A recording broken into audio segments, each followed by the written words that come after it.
Hello, everyone, and welcome to the Morning After Recap Show, brought to you by IrishSportsDaily.com. I am Greg Flammang. It's the morning after Notre Dame's 25-10 victory over Boston College. And it's also the morning after the Los Angeles Dodgers go back-to-back and win the World Series. Straight up, Nathan Urbach called for me to apologize to Mrs. Jamie University. I will do that. I apologize. I did do a reverse jinx on the Thursday show after the Dodgers went down 3-2 in the series. Look, I had to push the button, right? And we all have a role to play, and I apologize for that. It was just something I felt like I had to do. I pushed the button. I had to play the role, and the Dodgers pulled it out. It was a great game. It was a great series. It was an all-timer. So, but we're here to talk about the Notre Dame football game against Boston College. I think everyone is obviously it's calling it ugly. It's calling it sloppy in many ways. It was ugly in terms of the score and sloppy in terms of just some things that happened, in the red zone, specifically on fourth down as well for Notre Dame. We're going to talk about that. The difference between like a bad game versus a poorly played game versus poor results from a game. And I think there's a distinction there. So we're going to get into all those things. And then, of course, your comments in the chat. Thank you, everyone, for tuning in. If you like what you hear, hit that like button, hit subscribe, hit the notification bell. So whenever it is, we are going live. Links to the podcast are in the description below. And as always, the show is brought to you by ESQ Clothing, founded by Notre Dame alum Ge Wang. He is Chicago's go-to for the best custom suits, shirts, and sport coats. It's a season of gifting right now. We're going to talk about a promo that's going on for Black Friday that Ge Wang does every year.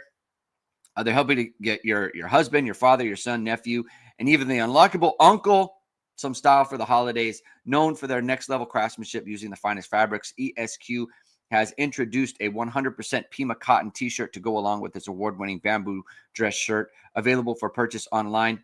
And just like last season, ESQ is offering its Black Friday sale of the year, but even earlier. So for however many points Notre Dame scores against Navy, use code ISD and get that same percentage off your entire online purchase. So Notre Dame scores 40 points against Navy. You get 40% off on everything online on ESQ.com, ESQclothing.com. It's not valid on custom items. It's not or gift cards. So you can't buy a gift card for 40% off. But you can get a sport coat, dress shirt, suit, whatever it might be. You can get that for 40% off on ESQclothing.com. They've got showrooms downtown Chicago and in Winnetka. Book your custom fitting at ESQclothing.com and step into confidence with Chicago's finest. Mention ISD at your appointment and receive and code ISD at checkout. Receive 10% off your entire purchase. All right. Randall L says, if we simply make extra points and don't fumble on the 3-yard line, we'd be feeling much better about the game. For sure. And look, I don't want to discount the mistakes, right? Because the mistakes exist and they've kind of been existing for a little bit now. So I don't want to poo-poo those away and yada those out of the conversation because it matters. And I was talking to Jamie last night on the post-game show. Like we do, I think, have to factor in some inefficiencies on offense game to game. I think we do have to have that expectation because while against Purdue and against Arkansas, when it was like they had scored touchdowns on something like 14 of 15 possessions, which is unsustainable. There has been a regression there. They have had a lot more possessions that have come up empty on offense. And so I think that's something we just need to kind of expect now. It's been 4 games. It's been 4 straight games of this. And so while they have a good offense and they do very good things on offense, like I think that's the important part of this, right? Obviously Notre Dame throws for 299 yards with CJ Carr. Could have been more than that. He missed a deep ball to Malachi Fields. He overthrew him at the end. It could have been 350 plus. Malachi Fields could have gone over 100 in this game. He's 18 of 25, 72% passing. And then you've got Jeremiah Love on the 94-yarder. It was very inefficient in the running game. You have to say that. But it is a situation again where BC chose their choice on defense. They chose, we're going to load the box. We're going to stop the run at all costs. Notre Dame didn't get a ton of traction in the running game. There's bodies everywhere. And I think teams have shown if you want, you can take away Notre Dame's running game. You can. I think teams have shown, USC showed, especially on a rainy night, you could take away Notre Dame's deep passing game, but then you'll give up 300 plus rushing, right? So Notre Dame does make you choose, and teams are, they're obviously choosing, right? Like BC was not secret about the way that BC was not secret about the way they were going about it. I mean, Notre Dame's in 12 and the safeties are sitting at 8 yards, right? Pretty clearly they're not going to help out deep. Obviously, Notre Dame was able to hit Malachi Fields on a deep post. They were able to hit Will Pauling on a deep post. They had Malachi Fields wide open again. Like, that's always going to be there in that type of situation. I think BC was kind of hoping they're not going to hit it over and over again. So it wasn't a poorly played football game, and I think that's an important distinction. There's a difference between having poor I think there's a difference between having poor play and having poor results. Notre Dame didn't play poorly. They had poor results in key moments, right? You have the third down on the first drive where Will Pauling drops a slant. You have a poor fourth down call on the second drive where they get stopped on downs, right? Another fumble in the red zone by J.D. Price. You have another missed field goal by Notre Dame. Jacob Paula says, how many J.D. Price red zone fumbles is it now this season? It's 3. It is 3. He had one against Miami that C.J. Carr fell on. He had one against, I think it was NC State, going into the end zone. That's which led to NC State getting a safety. But that was, he's going in the end zone, or Notre Dame was about to go in the end zone. He fumbles and they lose the ball. And then in this one as well, on first and goal at the 3-yard line, he fumbles again. Notre Dame loses the ball. It's a problem, right? You can't have that over and over again. This one especially so when you're in traffic, you're already in bodies. And that's the thing too, is sometimes you get these fumbles where the guy comes from a spot where you can't see him, right? He comes from the side, he punches the ball out, you don't see him. And even though you have the ball somewhat protected, like, the ball will naturally be exposed in moments. These are situations where J.D. Price is going into the line and contact's coming and he's still fumbling, right? They're still being able to rip the ball away. So you can't have that. You can't have that. And so that's something that they need to figure out. Steven Sholkowski says, we probably have more touchdowns from outside red zone than from inside. That's probably not. Well, maybe that's true, actually. I'd have to look at that. But it's like, obviously it's good to score, like, that's why explosives matter, right? Because you don't have to get into that type of situation.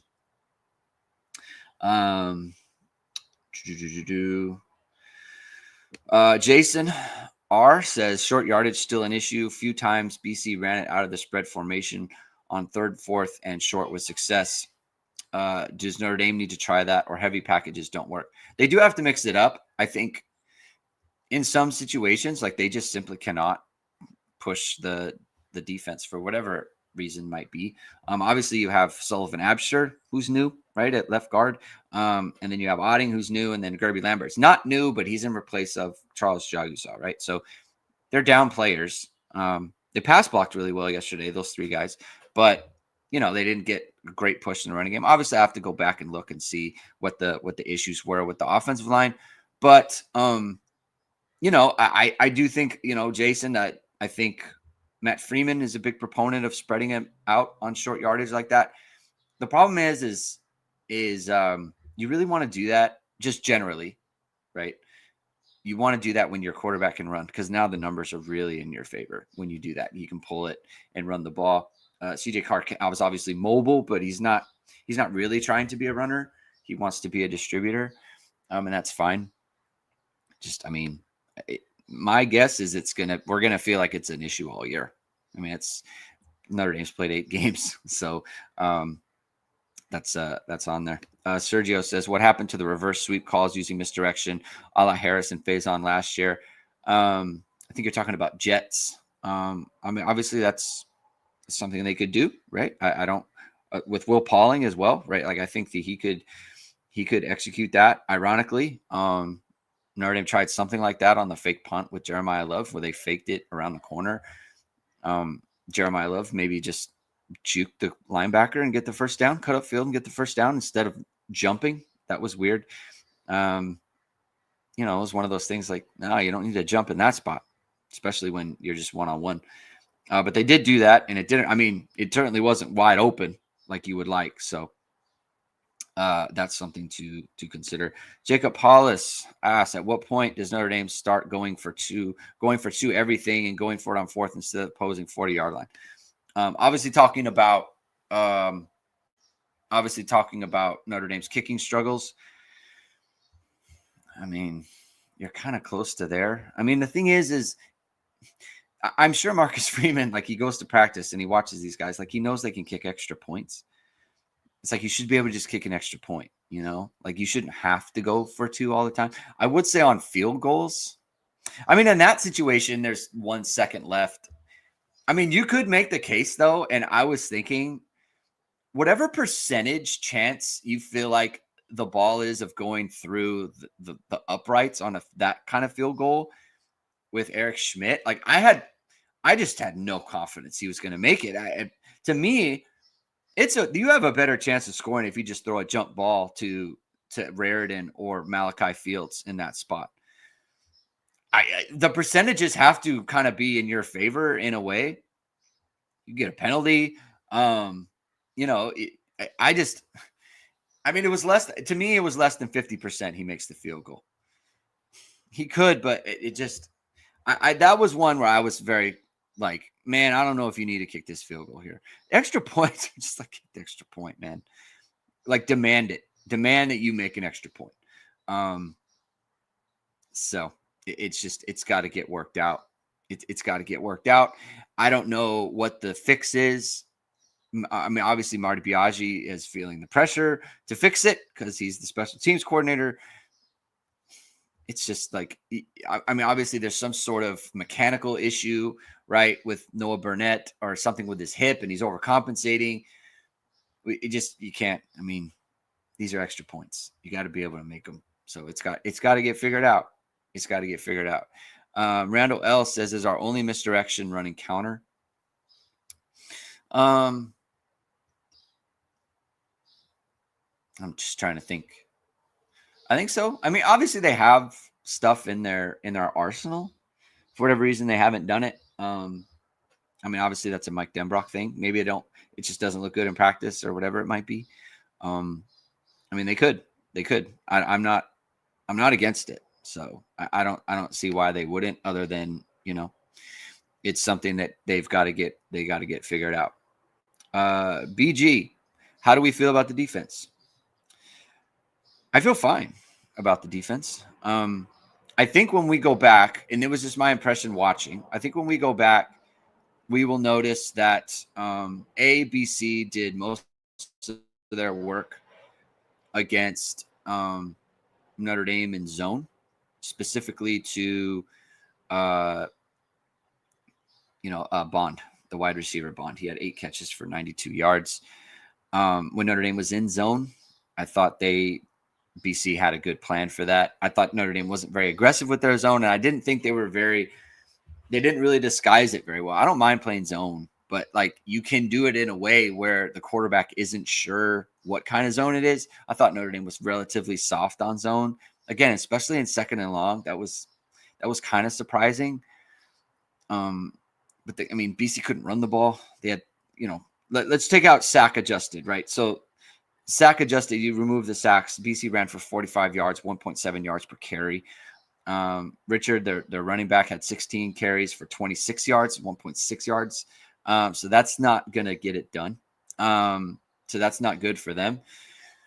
I feel fine about the defense. Like, they had 12 tackles for loss in the game. They had 5 sacks. They had 3 interceptions.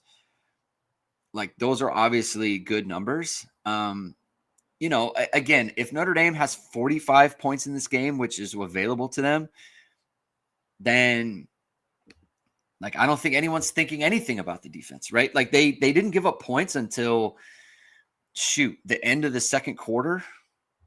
Oh no, I'm sorry. There was a field goal in there, right? No. It was points in the second quarter. It was 12-7. So, like, they didn't give up points until that time of the game. in Notre Dame, it's again, it should have been 24-0. It should have been 28-0. It could have been 28-0. Like Notre Dame's offense needs to kind of be the ones to set the tone there. Anytime you're not scoring, like the game is always in touch. The game is always in reach. So it's going to feel worse for the defense. I mean, I do kind of understand when they come out and they have a 21 play drive that goes for 11 minutes, right? Like that is something that you don't like to see. They did hold them to a field goal, and in fact, they did hold them to no points at all. But for an ACC official make a complete mess of himself again, not covering himself in glory, where you throw a flag, you think you see something and you didn't see it.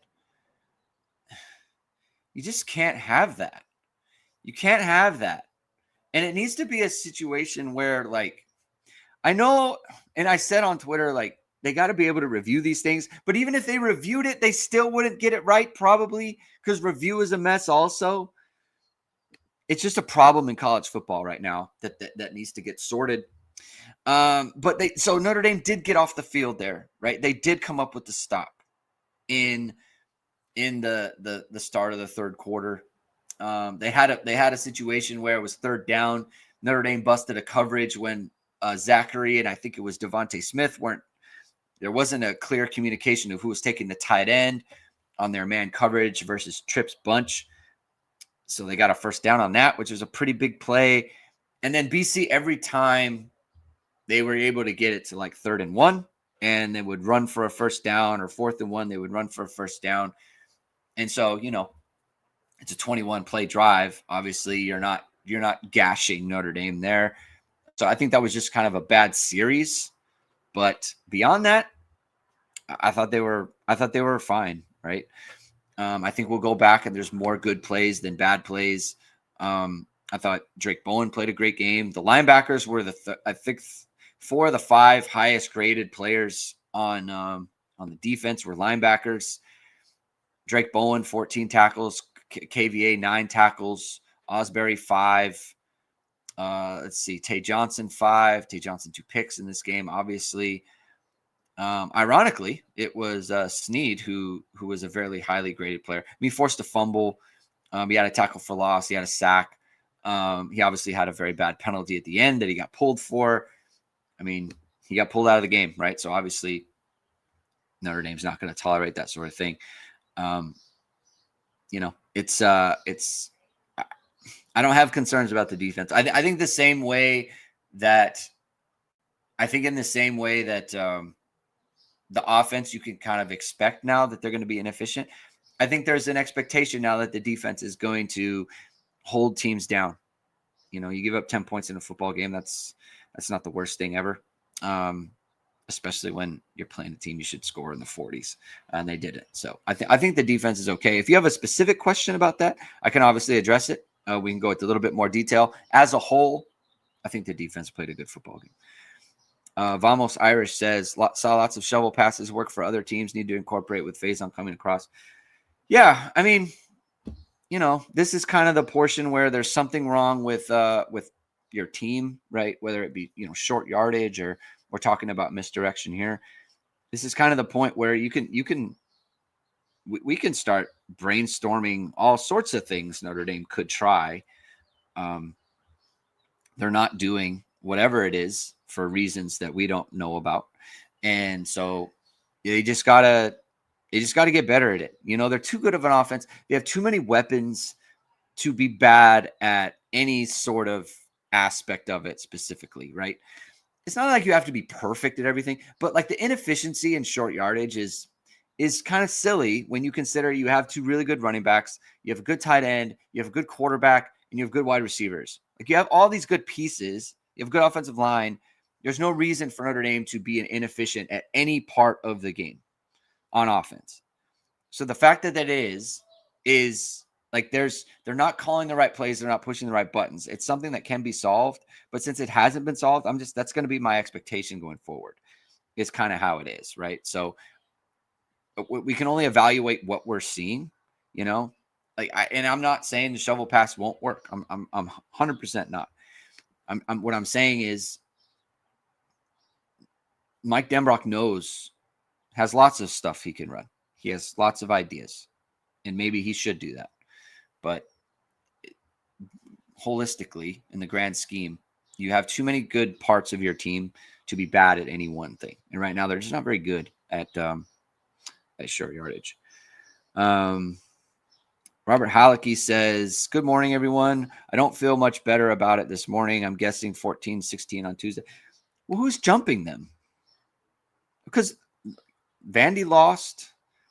It was Miami lost. Miami lost. They're going to drop? I don't think they'll drop. Because look, USC won. So they go. They're a team that Notre Dame just beat, and so they won. So they go to 7-2 or 6-2, whatever it is. So it's like, this is a game that people probably didn't really pay attention to either. You look at the score and maybe, but like when what'll happen, and this is human nature, right? Just think about a human being where if you, first of all, I bet you people didn't really watch this game, voters, whoever it might be. They're not going to watch the game. They're going to look and see Notre Dame 25-10, right? So what are they going to do? Whoa, what happened there? They're going to go to the box score, right? That's what they'll go to. They'll go to the box score and they'll look. Total yards, Notre Dame 458, BC 281. Rush yards, Notre Dame 159, BC 12. They're going to look at yards per play. Notre Dame 8.3 yards a play, BC 3.6. Is that a 15-point difference? Right? That's the thing that they're going to look at. And then they'll say, okay, all right, lazy people. They'll just say, okay, it's a weird game. Notre Dame outplayed them clearly.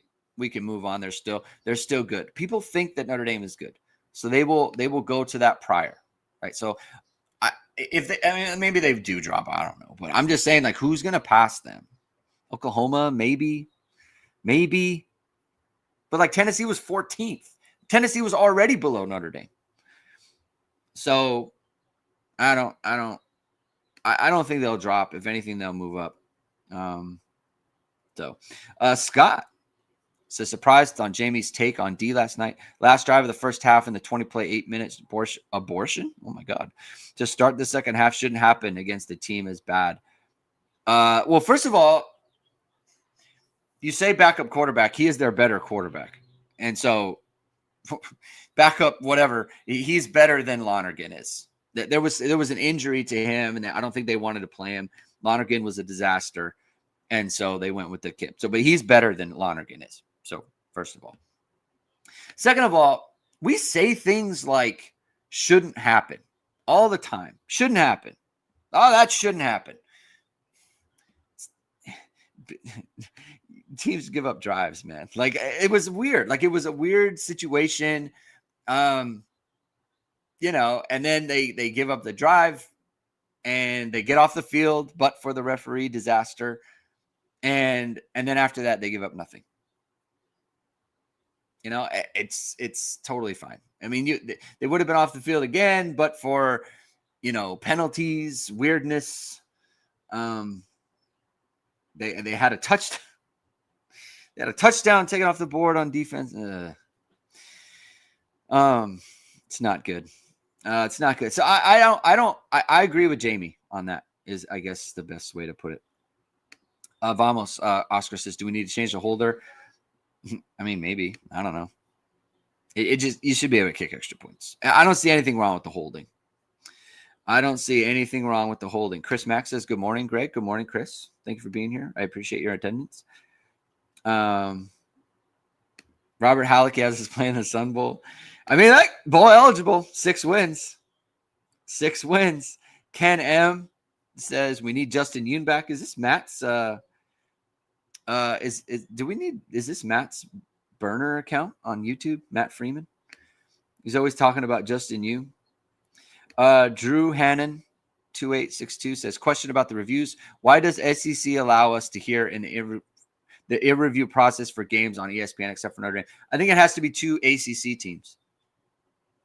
I think it has to be the 2 ACC teams is what it is, because I heard it on the Miami game. I heard it on the Miami game. So that's the only thing I can say is it must be something with Notre Dame in the ACC. Sanko Bowen was legit incredible. He played a great game. He played a great football game, and he's played well.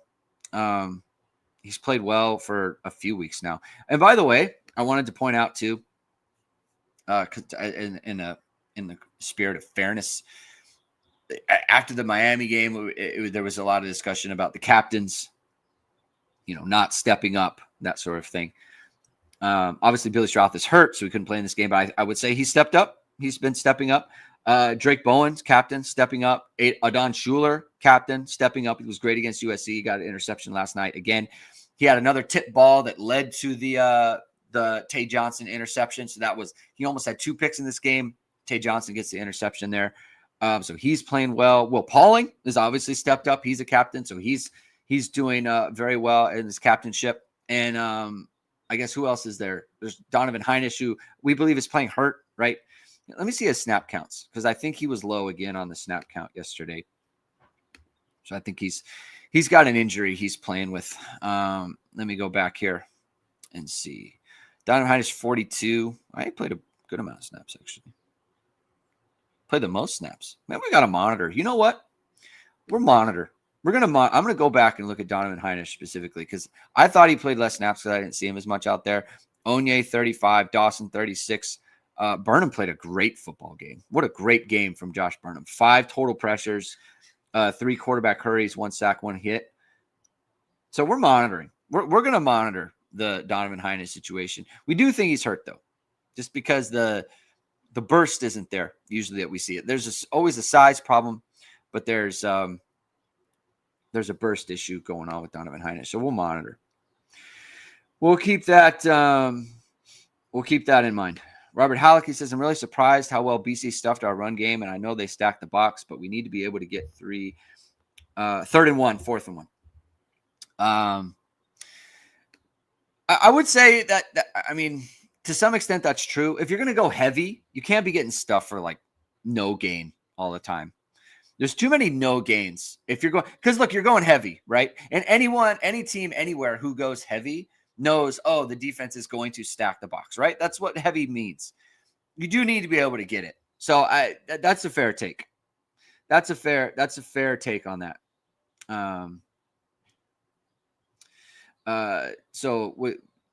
I take heed of that take.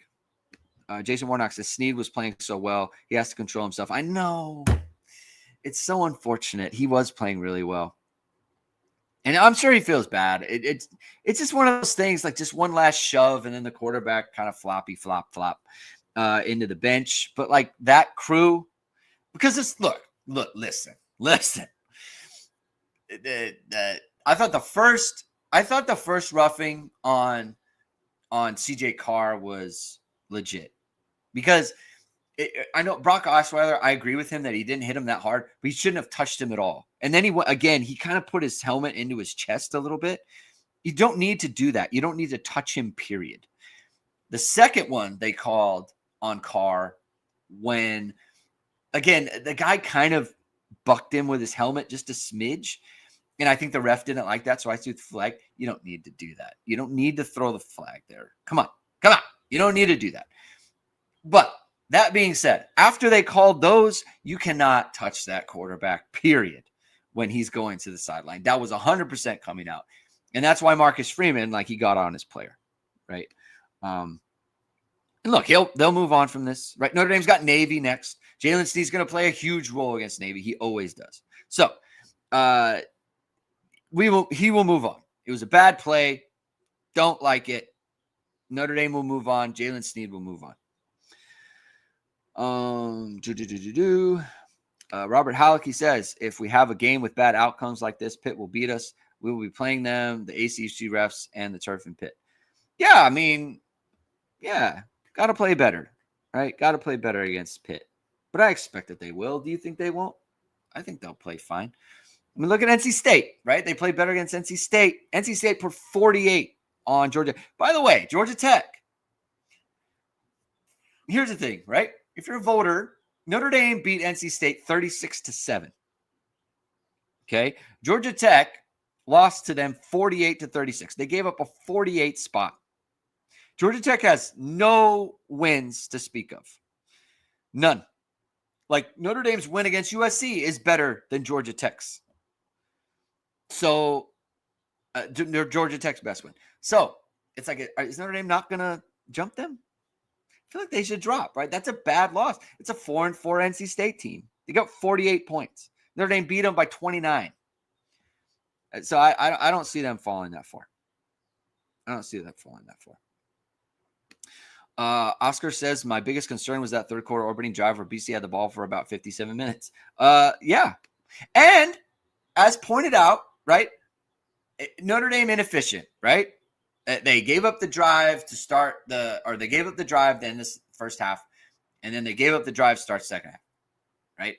12-10. Notre Dame inefficient on offense, right? Notre Dame goes 3-and-out there, or they have an empty possession there. Things can get, you don't feel good. Right down the field, 7 plays, 75 yards, touchdown. Defense gets an interception on the next drive, 1 play, 94 yards, touchdown, game over, right? That's good complementary football. Notre Dame did end the game when they had a chance to, and you got to give them credit for that. That matters, okay? It matters. Bobu 2U7. I think they might have cost themselves a playoff spot. I could see them around 15. Oh, come on, guys. Come on, guys. No. They're not dropping 3 spots because they won by 15. Okay. Teams above them lost. Vandy lost. Miami lost. Georgia Tech lost.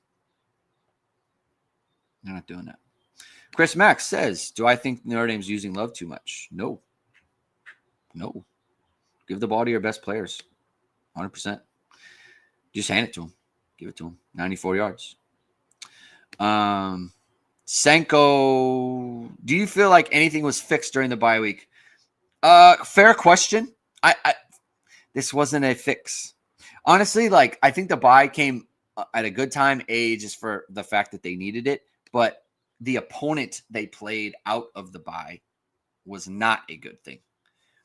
Because, like, to me, I think this game only happens because there was a bye. If Notre Dame played USC and then played Boston College right away, I think they would have blown them away. Like, it would have been completely different. I don't think we would have seen kind of the inefficiencies that we saw in this game to the extent that we saw them. Like, it's hard to go into a bye and then you play a team that is just stinky putrid, right? Like Notre Dame, again, 8.3 yards per play, 3.6 for the opponent, 5 more yards per play. Like that's not, you're not playing poorly. It was the result. Like I don't, and first of all, what was there even to fix really, right? The fact that like, I think that we think that, oh, they're going to use the bye and they're going to come out with all these, they have the fix for the goal line. They have the fix for short yardage. This is what they are. Sometimes a team is what it is, Notre Dame last year never figured out how to throw deep. Sometimes you are a thing. And look, you might be saying to yourself, well, it's going to cost them. Yeah, it might. Yeah. Like teams have this stuff, right? They'll work on it, but sometimes you are what you are, and you got to be appropriate. Yeah, should have been 45-10. Should have been 45-10. Hey, who predicted 45-10? This guy. 3rd and 1 is automatic for other teams, but not Notre Dame. I see what you're saying. It's not automatic, but Notre Dame should be better at it. There's no excuse for them not to be, again, because of the weapons they have. I don't want to sugarcoat it and be like, oh, it's fine. It's no big deal. Like it is a big deal. And it could very well cost them a game and it could cost them their season. Right. So it is. I do think it's a big deal. And it's unacceptable in the sense that they have too many good players. Way too many good players on offense, defense, and all those other things to to be so bad. You know, they're just they have too much at their disposal, and it just need better quality in your short yardage situations. Quality is important, guys. You want quality in the things you're giving to people. You want quality in your offense. You want quality in the kind of chocolate you're buying for people. You know, I like C's candies, but can you do better? I think maybe you can. You can do it with Goods Candies. It's a small Indiana-based chocolate company. Recipes going back nearly 100 years. They're a small batch producer of decadent confections ranging from toffee to cream centers to their latest offering, peanut butter bombs. Forrest Gump said, life is like a box of chocolates. You never know what you're going to get. But with Good Candies, they actually want you to know. Maybe it's good to know what you're getting when you bite into the chocolate. Its cream centers each have a unique design, so you always know what's waiting inside. All varieties are offered in milk and dark chocolate. For our business listeners, Good Candies offers customized chocolate bar gift boxes. These aren't customized wrappers like you get at the bank. Customized chocolate bars that can include your logo or a message. These make the ideal client gift, and Goods Candies can handle all shipping for you.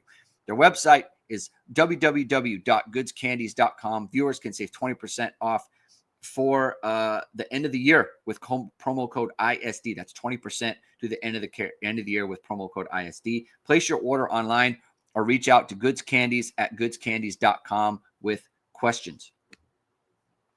All right, let's get to more in the chat. Tennessee lost, although they were ranked 14th.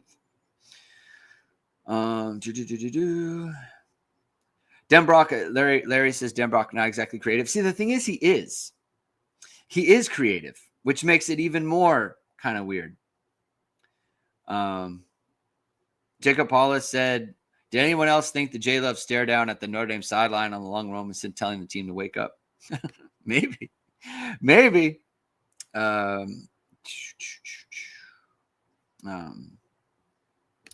Salamoni says, bad wins don't usually hurt unless it's every game. Yeah. Can't keep doing this. Eric ND96 says SP Plus post game had 99.6 win percentage. Adjusted victory margin 24.2. So 34-10 instead of 25. Yeah, Virginia. Steven Sokowski's mentioned Virginia. Virginia kind of stinky, smelly to me. I don't think they're good. Their best win is over Florida State, who stinks. They stink. I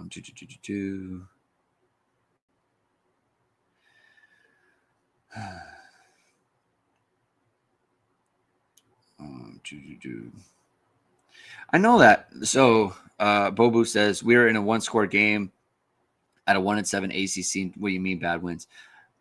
I know, but they just beat USC, who's now 6-2 and will be ranked in the top 20. See, that's the thing. Like, it's these aren't one-game situations. People looking at that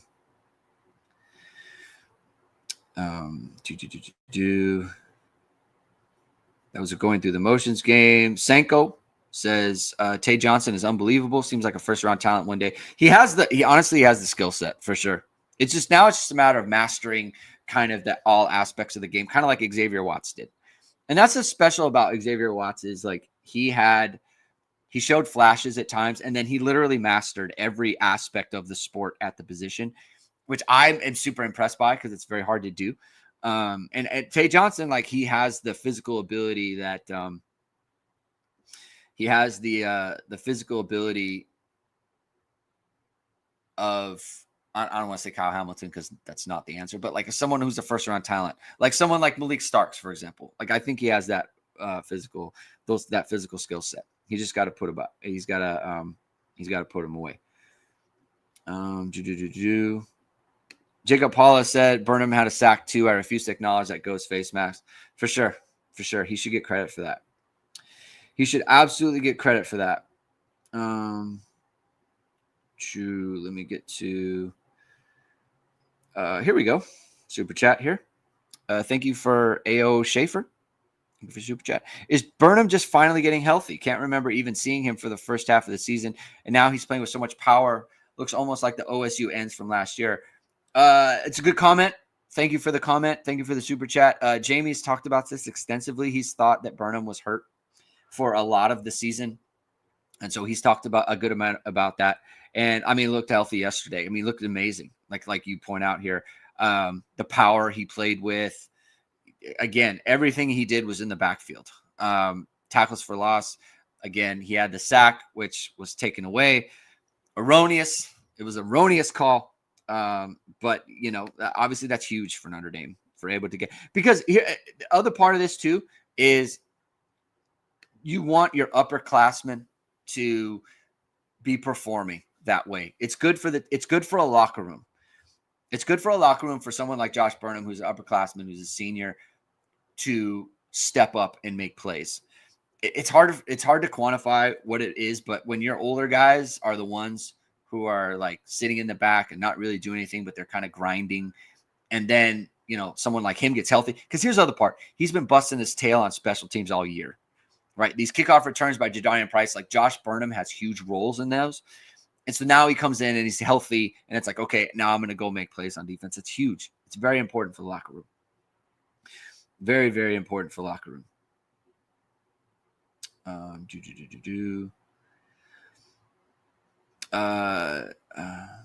Chris Max says Saban on ESPN Sirius said yesterday game Notre Dame was similar to SEC end of season lower division opponent game. Okay, yeah. I mean, they got to play better. They got to play better, right? You got to play better against Navy, and because look, if you have a bunch of empty possessions against Navy, that's where you get in trouble, right? Got to be more efficient. Navy's defense isn't good. They lost yesterday, which is a bummer for Notre Dame from a ranking standpoint. But you know, they need to be more efficient. You can't have an empty possessions against Navy. You got to be scoring all the time. Bobo says there was a year BYU was like number 8 in the AP and number 15 in the playoff rankings. BYU stinks, by the way. They're terrible. They're a bad team. Every year they every week they get outplayed and they find some way to win, which is credit to you, I guess. But they're stinky, smelly. They're not a good team. Vamos Irish says I didn't like the Nebraska All Black at all. I thought it was whatever. I you know, yesterday was like a perfect kind of USC win because they were probably going to get blown out until Raiola broke his leg or whatever, hurt his ankle. I don't think he broke it because he was like on the sideline, but clearly not ready to play. And the kid they brought in was not good. And so they only scored 3 points the rest of the game. Middle of the second quarter, it's 14-6 and they're driving. 1st and 10, they're running it all over him, and let's drop him back. He gets sacked, fumble, lose the fumble, and the quarterback gets hurt. Just a calamity of a play. Just an absolute calamity from the coaching staff on that. Talk about putting your team. Talk about putting your team in a unfortunate situation. I mean, you could throw on 1st down, but man, it didn't have to go like that. Jacob Paula says no one has mentioned this, but possible USC hangover. Maybe. I don't. Maybe just play better. Maybe just finish your drives. Finish your drives, man. Because I honestly, again, like I didn't think they played bad. Just gotta finish your drives. Finish your drives, and it's all good. Getting some more of the chat. Michael Lynch says Virginia will probably lose at Duke. They'll lose again. They're not a good team. Vamos Irish says, do you wish Notre Dame had Chase Bear harder? No, not at all. You going to start over CJ Carr? Nope. Talking more about Nebraska. Brian Haney says, I'm just hoping Marcus isn't distracted because other things on his mind. I assume this is talking about the coaching search or the coaching carousel or whatever. No way. It's no, he's not going anywhere. He's not going to take the LSU job. He's not going to take the Florida job. The job that he wants is if he goes in, if Ohio State opens up, we can be worried. In that case, if Ohio State opens up, we can be worried. Until then, he's not taking any of these jobs. Scott A. I'll just say Scott L. Thank you for the question here. Joined late. Did we cover reasons for shallow rotations at some positions? At times, Traore could barely move. He was so gassed. Marcus Freeman preaches team glory. Starters should punish BC to get backups work. I don't know if this is specifically what you're talking about, but there was a time when BC was playing fast and Notre Dame couldn't sub out. But to your point, of all the defensive ends, and maybe it was one of these things where because Boubacar's from Massachusetts, so you wanted to give him heavy reps, but 60 snaps for Boubacar in this game. The next closest offensive lineman or defensive lineman, was Donovan Heinisch at 42. So 18 less than Boubacar at 60. That is interesting. That is it. So thank you for the comment, Scott. As we talk about this game, it was a lot of snaps for Boubacar. So you could have gotten more from, maybe Junior Tuihalamaka, who played 19 snaps. Interesting. 19 snaps from Junior Tuihalamaka, 24 from Bryce Young. Jordan Botelho, 19. So, yeah. Tuihalamaka, Botelho, and Young, much less of a share on the defensive line because Burnham had 40. So it's interesting. I mean, I do think that there were a bunch of plays where BC went heavier. So you might have had him out there a little bit more than normal, but it's a good observation. Thank you, Scott, for that contribution.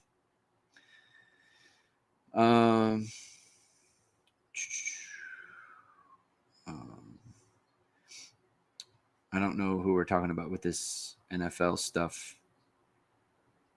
Oh, Bobo talking about Bobo 2, talking about, I think, Marcus Freeman in the NFL. I don't think he would be good. Not yet. I think when he's like 45-ish, maybe then. I don't think it's time for him yet, as you kind of point out. Mike Patterson says, do the fumbles hurt Price's draft stock and keep him in school next year? It doesn't help his draft stock. I don't know. I was having this conversation with Brendan McAlinden on DM yesterday. He's talking about, Price undraftable because of the fumbles. I disagree. Kyron Williams fumbled all the time. He was drafted in the 5th round.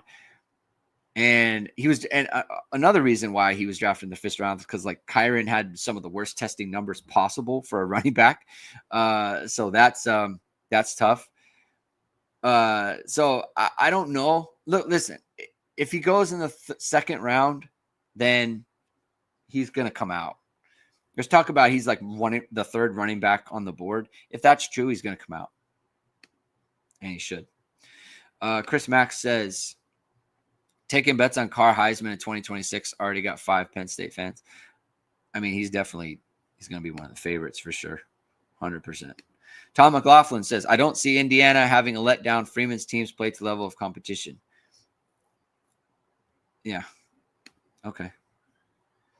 I didn't see Indiana beat Notre Dame last year either. So, I'm not a big comparisons guy. I'm not a big comparison guy at all.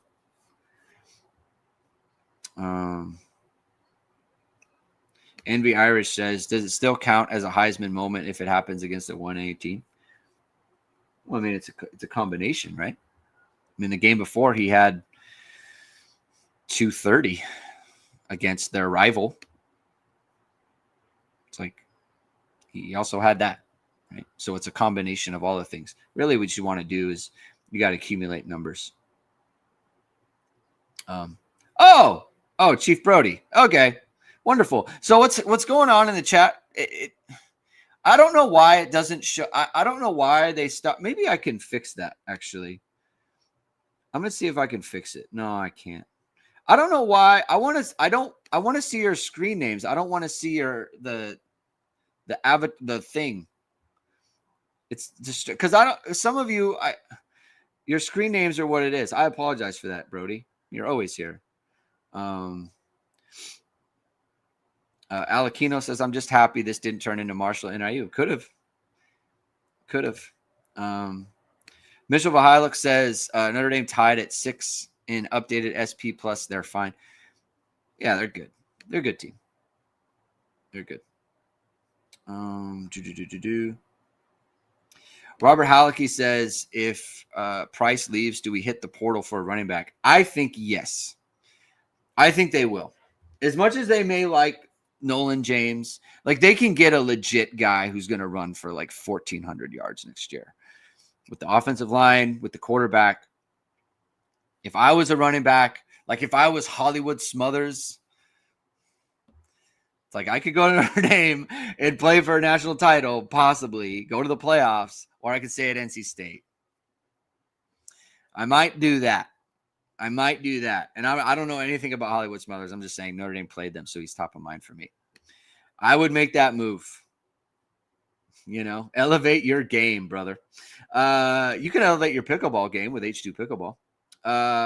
They've got an event coming up with Will Howes, who's a pickleball pro, top 10 pickleball pro.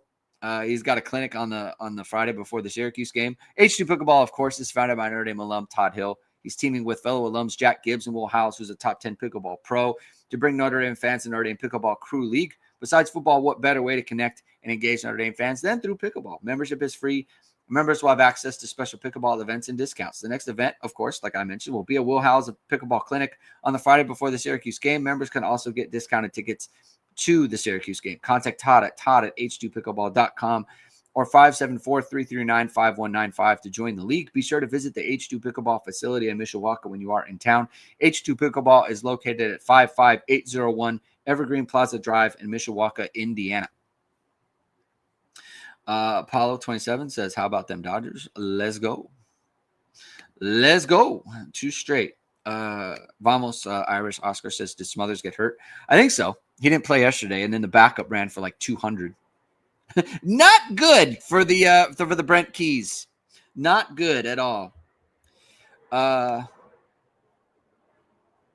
Sanko, can we acknowledge the defense has been way better than last month? Hey. You don't have to tell me.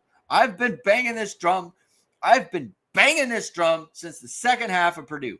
And loyal listeners to this show and the Hit and Hustle know I said the second half of Purdue, hey, look, the first half was not good, but there were things in that game, or the end of the first half was bad, but there were things in that game that things looked a lot better from, especially Texas A&M and Miami. I was like, there's something to build on here. Arkansas, same. And then ever since then, we're talking about giving up, let's see, to Purdue was 7 in the second half. Against Boise State or Arkansas, it was 13. Arkansas put up another 35. By the way, Arkansas, they're like 20 points away from having like a really good record.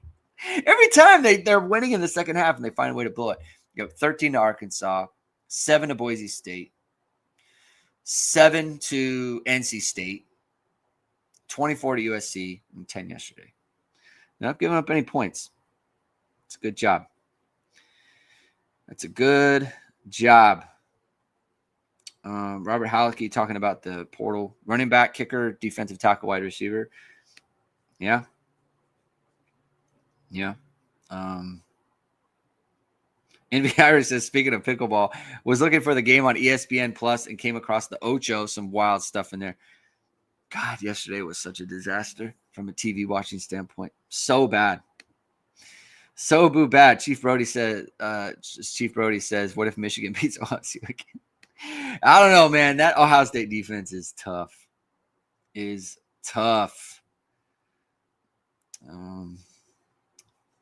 Ron Kotecki says Tay Johnson and Luke Talich have stepped up in the secondary. Underrated players for the Irish. Luke Talich, every time he comes in, he's doing the right thing. It's a good trait. I was talking yesterday. He's got good feet for someone as tall as he is. He's got really good feet in coverage. I like him as a prospect. He's a good football player. All right, I think we can end it there. Thank you, everyone, for tuning in today. If you like what you heard, please hit the like button. Please hit subscribe. Please hit the notification bell. Whichever it is, we are going live. We'll be back tomorrow for Power Hour with Mike and Jamie. Hopefully, Mike's cooled down. He was not very happy with the performance yesterday. Hopefully, he's cooled down a little bit. So we'll be back at 1 Eastern after the Marcus Freeman press conference, and then we'll on Tuesday for the Hit and Hustle with Jamie, doing a film review on this game. So, all right. Have a good rest of your day, everyone. We will talk to you tomorrow. Keep hitting and hustling.